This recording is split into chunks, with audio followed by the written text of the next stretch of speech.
अध्याय 45। शैतान ने अपने वादों को क्यों नहीं पूरा किया? तब आदम उठे और परमेश्वर से प्रार्थना की, हे प्रभु, देख, इस आग ने हमारे और उस गुफा के बीच में एक रुकावट खड़ी कर दी है, जिसमें तूने हमें रहने की आज्ञा दी थी। लेकिन अब देख, हम उसमें प्रवेश नहीं कर सकते।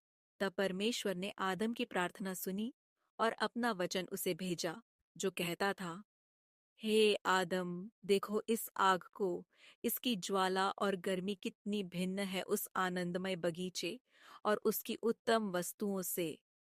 जब तुम मेरे नियंत्रण में थे, तब सारी सृष्टि तुम्हारी आज्ञा मानती थी, परंतु जब तुमने मेरी आज्ञा का उल्लंघन किया, तो वे सब तुम्हारे विरुद्ध उठ खड़े हुए। फिर परमेश्वर ने आदम से कहा, देखो, हे आदम, शैतान ने तुम्हें कितना ऊंचा उठाया।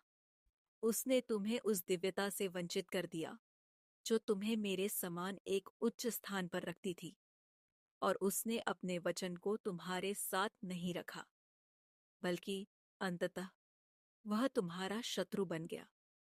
वही है जिसने यह आग जलाई, जिसमें वह तुम्हें और हव्वा को जलाना चाहता था। हे आदम, उसने अपने वादे को एक दिन के लिए भी क्यों नहीं निभाया? उसने तुम्हें उस महिमा से वंचित कर दिया, जो तुम्हारे ऊपर थी, जब तुमने उसकी आज्ञा मानी थी। क्या तुम्हें लगता है आदम कि उसने तुम्हें प्रेम किया था जब उसने यह समझौता किया, या कि उसने तुम्हें प्रेम किया और तुम्हें ऊंचा उठाने की इच्छा की?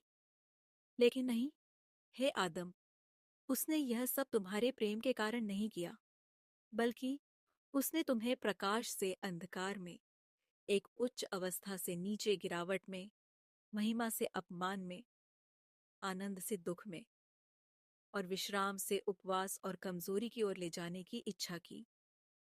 तब परमेश्वर ने आदम से कहा, देखो, इस आग को जो शैतान ने तुम्हारी गुफा के चारों ओर जलाई है, देखो, यह आश्चर्य जो तुम्हें घेर रहा है, और जान लो कि यह तुम्हें और तुम्हारी संतानों को भी घेरेगा जब तुम उसकी आज्ञा मानोगे। वह तुम्हें अग्नि से सताएगा, और जब तुम मर जाओगे तो तुम नरक में जाओगे। तब तुम उसकी जलती हुई आग को देखोगे, जो इस प्रकार तुम्हारे और तुम्हारी संतान के चारों ओर जलती रहेगी। इससे तुम्हारा कोई उद्धार नहीं होगा, सिवाय मेरे आने के। ठीक वैसे ही जैसे तुम इस समय अपनी गुफा में नहीं जा सकते, क्योंकि इसके चारों ओर प्रचंड अग्नि है, जब तक कि मेरा वचन न आए, जो तुम्हारे लिए एक मार्ग बनाएगा, जिस दिन मेरी वाचा पूरी होगी।